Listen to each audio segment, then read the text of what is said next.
രാജ്യം ഏറെ പ്രതീക്ഷകളോടെ കണ്ടിട്ടുള്ള ഒരു തെരഞ്ഞെടുപ്പിന്റെ വിധിയാണ് വന്നിരിക്കുന്നത്. ആർക്കും വ്യക്തമായ ഭൂരിപക്ഷം ലഭിച്ചിട്ടില്ല. ഇനി എങ്ങനെയാണ് ഇന്ത്യ മുന്നണിയാകട്ടെ അല്ലെങ്കിൽ NDA സഖ്യമാകട്ടെ അവർ ഭരണത്തിലേറുക എന്നുള്ളത് നമുക്ക് പരിശോധിക്കാം. അതിൽ ഇന്ത്യ മുന്നണി എങ്ങനെയായിരിക്കും ഭരണത്തിലേറുക എന്നാണ് നമ്മൾ പ്രധാനമായും നോക്കുന്നത്. അതിൽ പ്രധാനപ്പെട്ട കാര്യം 234 സീറ്റുകൾ മാത്രമാണ് ഇന്ത്യ മുന്നണിക്ക് ലഭ്യമായിട്ടുള്ളത്. ഇനി കേവല ഭൂരിപക്ഷത്തിലേക്ക് എത്തണമെങ്കിൽ അവർക്ക് വേണ്ടത് 272 സീറ്റുകളാണ്. അതിലേക്ക് എത്തണമെങ്കിൽ അവർ ആരെയൊക്കെ ഒപ്പം കൂട്ടണം, അവരൊക്കെ എങ്ങനെയായിരിക്കും ഇന്ത്യ മുന്നണിയിലേക്ക് കടന്നു വരാൻ പോകുന്നത്, അതൊക്കെ നമുക്ക് കൃത്യമായി പരിശോധിക്കാം.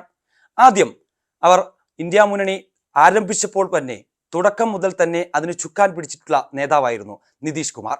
പക്ഷേ ഒരിടവേളയിൽ നിതീഷ് കുമാർ ഇന്ത്യ സഖ്യവുമായി തെറ്റി NDAയുടെ പാളയത്തിലേക്ക് പോകുന്നത് നമ്മൾ കാണുകയും ചെയ്തു.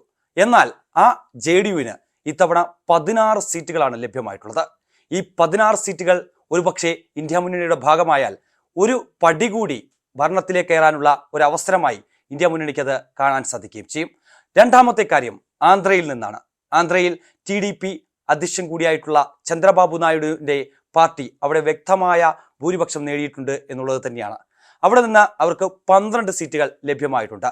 ഈ സീറ്റുകൾ കൂടി ഇന്ത്യ മുന്നണിയുടെ പാളയത്തിലേക്ക് എത്തിച്ചാൽ അവർക്ക് ഇനി കേവലം 6 സീറ്റുകളുടെ അല്ലെങ്കിൽ 10 സീറ്റുകളുടെ വ്യത്യാസം മാത്രമേ ഉള്ളൂ ഈ ഒരു കേവല ഭൂരിപക്ഷത്തിലേക്ക് അടുക്കാൻ. ഈ ഒരു സാഹചര്യത്തിൽ എങ്ങനെയായിരിക്കും ഇന്ത്യ മുന്നണി നേതാക്കൾ ഇനി അങ്ങോട്ടുള്ള കരുനീക്കങ്ങൾ നടത്തുന്നത് എന്നുള്ളതാണ്. അതിൽ ഞാൻ നേരത്തെ സൂചിപ്പിച്ചതുപോലെ തന്നെ JDUവിൻ്റെ 16 സീറ്റും TDPയുടെ 12 സീറ്റുകളും ചേരുമ്പോൾ 28 സീറ്റുകൾ. 234 പ്ലസ് 28 എന്ന് പറയുമ്പോൾ 262 സീറ്റുകളായി മാറുന്നു. പിന്നീട് വേണ്ടത് 10 സീറ്റുകളാണ്. അതിൽ ഇന്ത്യ സഖ്യം പ്രധാനമായും നോക്കിക്കാണുന്നത് മഹാരാഷ്ട്രയിൽ നിന്ന് തന്നെയാണ്. മഹാരാഷ്ട്രയിൽ ഏറെ കോളിളക്കം സൃഷ്ടിച്ചിട്ടുള്ള ഒരു സംഭവമായിരുന്നു ശിവസേനയുടെ പിളർപ്പ്. ശിവസേന ഉദ്ധവ് വിഭാഗം ഇത്തവണ യഥാർത്ഥ ശിവസേനയാണ് എന്ന് തെളിയിക്കുന്ന തരത്തിലുള്ള പ്രകടനം കാഴ്ചവെക്കുകയും 9 സീറ്റുകൾ നേടി ഇന്ത്യ സഖ്യത്തിന്റെ ഭാഗവുമാണ്. അതേസമയം ഉദ്ധവ് വിഭാഗത്തിൽ നിന്ന് വിട്ടുപോയിട്ടുള്ള ഷിൻഡെ വിഭാഗത്തിന് അവിടെ 7 സീറ്റുകൾ ഇത്തവണ കിട്ടിയിട്ടുണ്ട് എന്നുള്ളത് ഏറ്റവും ശ്രദ്ധേയമായിട്ടുള്ള കാര്യമാണ്. ഈ 7 സീറ്റുകൾ ഇന്ത്യ മുന്നണിയിലേക്ക് എത്തിക്കുക എന്നുള്ളതിന്റെ ശ്രമം ഇപ്പോൾ തന്നെ നേതാക്കൾ തുടങ്ങിക്കഴിഞ്ഞിരിക്കുന്നു. കാരണം ഷിൻഡെയെ വീണ്ടും ഉദ്ധവ് വിഭാഗത്തിന്റെ ശിവസേനയുമായി ലയിപ്പിച്ച് ഒരുമിച്ച് മുന്നോട്ട് പോകാനുള്ള ഒരു തീരുമാനത്തിലേക്കാക്കാം ഒരുപക്ഷെ ഇന്ത്യ മുന്നണി തീരുമാനിക്കുക എന്നാണ് നമുക്ക് മനസ്സിലാക്കാൻ സാധിക്കുന്നത്. അങ്ങനെയെങ്കിൽ 262 പ്ലസ് 7 269 എത്തും. പിന്നീട് വേണ്ടത് വെറും 3 സീറ്റുകൾ മാത്രമാണ്. ആ 3 സീറ്റുകൾ എങ്ങനെ കൈക്കലാക്കാം എന്നുള്ളതാണ് ഇപ്പോൾ തിരക്കിട്ട ചർച്ചകളായി നടക്കുന്നത്. അതിലേറ്റവും പ്രധാനമായും ഉള്ളത് ഒഡീഷയിൽ നിന്നാണ്. ഒഡീഷയിൽ BJD എല്ലാ കാലത്തും NDAയുടെ ഭാഗമല്ല എങ്കിൽ പോലും തന്നെ കേന്ദ്രത്തിലേക്ക് വരുമ്പോൾ അല്ലെങ്കിൽ കേന്ദ്ര മന്ത്രിസഭയിലേക്ക് വരുമ്പോൾ അവർ പുറത്തു നിന്ന് പിന്തുണയ്ക്കുന്നത് നമ്മൾ കാണാറുള്ളതാണ്. അവർക്ക് ഇത്തവണ വലിയ തിരിച്ചടിയായിരുന്നു ഒഡീഷയിൽ ഉണ്ടായത്. പക്ഷേ അവർക്ക് 2 സീറ്റുകൾ അവിടെ ഇത്തവണ നേടാൻ സാധിച്ചിട്ടുണ്ട് എന്നുള്ളത് തന്നെയാണ്. ആ 2 സീറ്റ് കണ്ണുനട്ടിരിക്കുന്നത് ഇന്ത്യ മുന്നണി തന്നെയാണ്. ആ 2 സീറ്റുകളിലൂടെ എത്തുമ്പോൾ 269 പ്ലസ് 2 എന്ന് നോക്കുമ്പോൾ 271 എത്തുന്നു. കേവല ഭൂരിപക്ഷത്തിലേക്ക് എത്താൻ 1 സീറ്റുകൾ മാത്രമാണ് വേണ്ടത്. ആ 1 സീറ്റ് എവിടെ നിന്ന് എന്നുള്ള ചോദ്യത്തിന് പ്രധാനമായും നമ്മൾ എടുത്തു പറയേണ്ട ചില കാര്യങ്ങളുണ്ട്.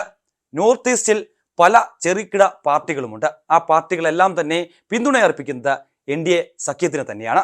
പുറത്തു നിന്നായിരിക്കും അവർ സഖ്യത്തിലെ പിന്തുണയ്ക്കുക എന്നുള്ളത് തന്നെയാണ് ഏറ്റവും ശ്രദ്ധേയമായിട്ടുള്ള കാര്യം. പക്ഷേ സംസ്ഥാന തലത്തിൽ പല രാഷ്ട്രീയ അഭിപ്രായ വ്യത്യാസങ്ങൾ ഉണ്ടായിരിക്കാം എങ്കിൽ പോലും തന്നെ അവർ NDA കൈവിടാത്ത ഒരു പശ്ചാത്തലമാണ് കഴിഞ്ഞ 10 വർഷക്കാലമായി നമ്മൾ കണ്ടുകൊണ്ടിരിക്കുന്നത്.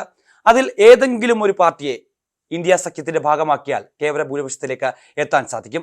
അതിൽ അവർ പ്രധാനമായും കണ്ണുനട്ടിരിക്കുന്നത് AIMIMലേക്കാണ്, ഒവൈസിയുടെ പാർട്ടിയിലേക്കാണ്.